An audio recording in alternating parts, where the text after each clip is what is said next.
Hi everyone, my name is Amari Green, and today I will be talking about the effects of substance abuse on a global scale.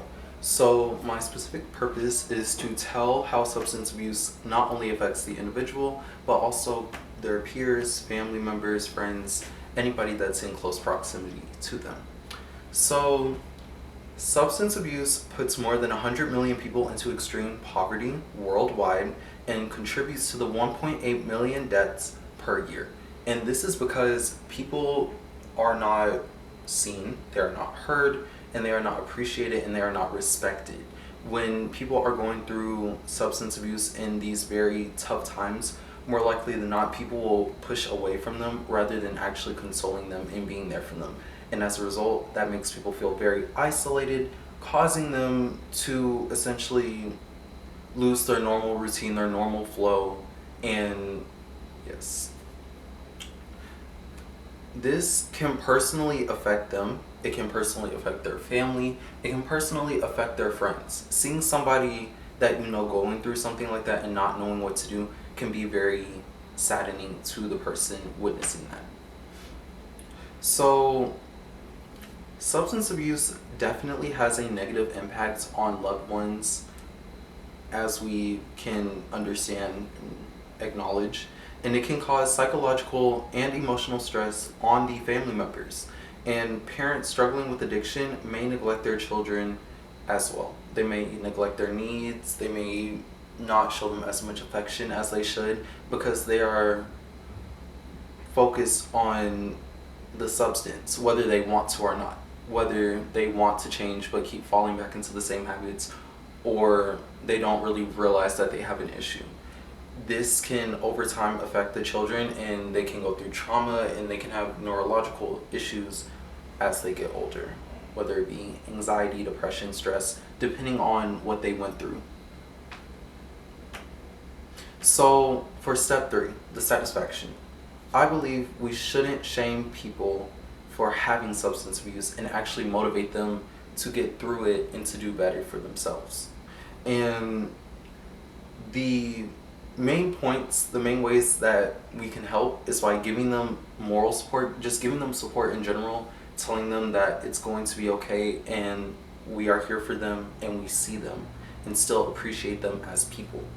I have noticed that some people, when they notice that people are going through substance abuse, they tend to devalue them. And that in itself is very dehumanizing. Rather than us splitting apart, we should come together.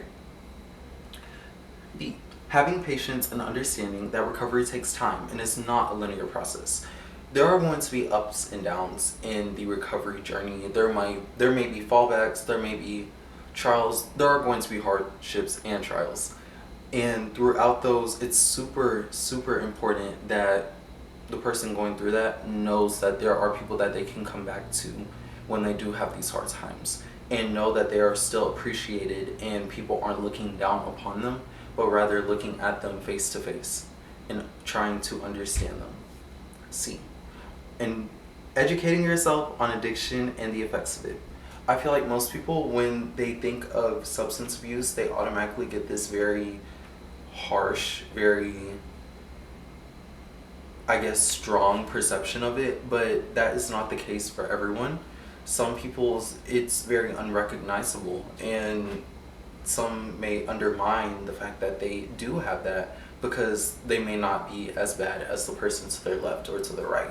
But the reality of it is that substance abuse is just that, the overconsumption, the overusage of something. So it's important that we stay educated and we stay aware of what it is, so that when we recognize these patterns, we're able to actually acknowledge it and do something about it. Step 4. A world with accessible resources. Substance abuse, it's kind of how I've seen it. It's seen as something that people don't really talk about outside on a very open sense. People try to keep it to themselves because they're afraid of not being appreciated. However, I think if we were able to have more accessible resources and more accessible locations for people to actually go and get help, People will be able to get accessible care at an affordable price. That's something that's very important because some people are not able to go out and drive thousands or get a plane ticket to a different location to get those care and the need that they need. Yeah, I have one for that one. Step 5, action. Placing more substance abuse help centers in low and high income areas can help on a long-term spectrum. Only putting help centers in high income areas is not going to help the issue in a long-term sense. Putting them in low, medium, and high income areas will give accessibility to everyone to get the help that they want and need. Because some people, they may want help, but they're not able to afford it, or they're not able to just get up and go to it. And I feel like that's something that we really have to keep in mind. In conclusion, that is how I think we can help people that are going through substance abuse, how we can make care more accessible to them. Thank you so much. Have a good day.